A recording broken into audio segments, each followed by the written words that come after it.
Assalamualaikum warahmatullahi wabarakatuh. Halo semuanya, selamat datang dalam pembelajaran ekonomi hari ini.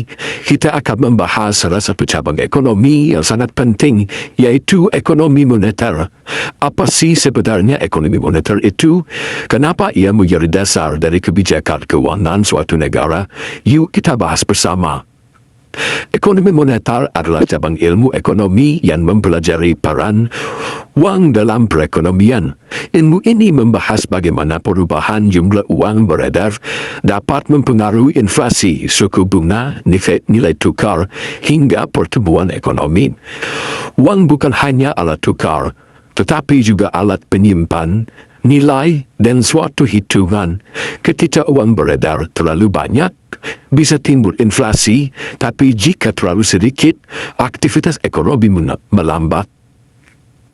Itulah kenapa pengelolaan uang yang tepat sangat krusial dan nilai tugas utama Bank Sentral seperti Bank Indonesia. Kebijakan moneter adalah alat utama dalam ekonomi moneter. Ada dua jenis kebijakan utama. Yang pertama adalah kebijakan moneter ekspansif, yaitu saat Bank Sentral meningkatkan jumlah uang beredar untuk mendorong pertumbuhan ekonomi, biasanya ketika terjadi perlambatan atau resesi.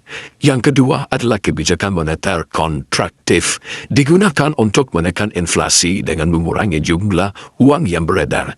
Bank Sentral menggunakan berbagai instrumen seperti suku bunga acuan, operasi pasar terbuka, dan rasio cadangan. Wajib untuk mengendalikan situasi tersebut. Misalnya saat inflasi tinggi, Bank Sentral bisa menaikkan suku bunga untuk menurunkan konsumsi dan investasi. Sebaiknya saat ekonomi lesu, suku bunga bisa diturunkan agar masyarakat mendorong untuk belanja dan usaha. Di era globalisasi dan digitalisasi, kebijakan moneter semakin kompleks. Bank Sentral tidak hanya harus memperhatikan kondisi dalam negeri, tapi juga dinamika global seperti fluktuasi harga minyak, perang dagang, hingga nilai tukar dolar US.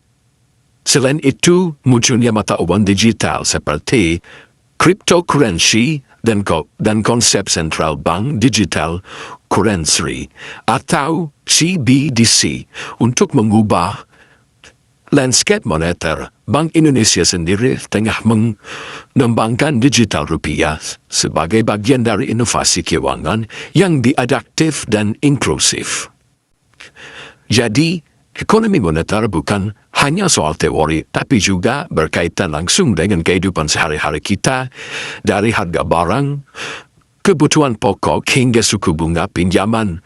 Memahami ekonomi moneter membantu kita untuk lebih sadar terhadap kondisi ekonomi, baik sebagai pelaku usaha, pelajar, maupun warga negara.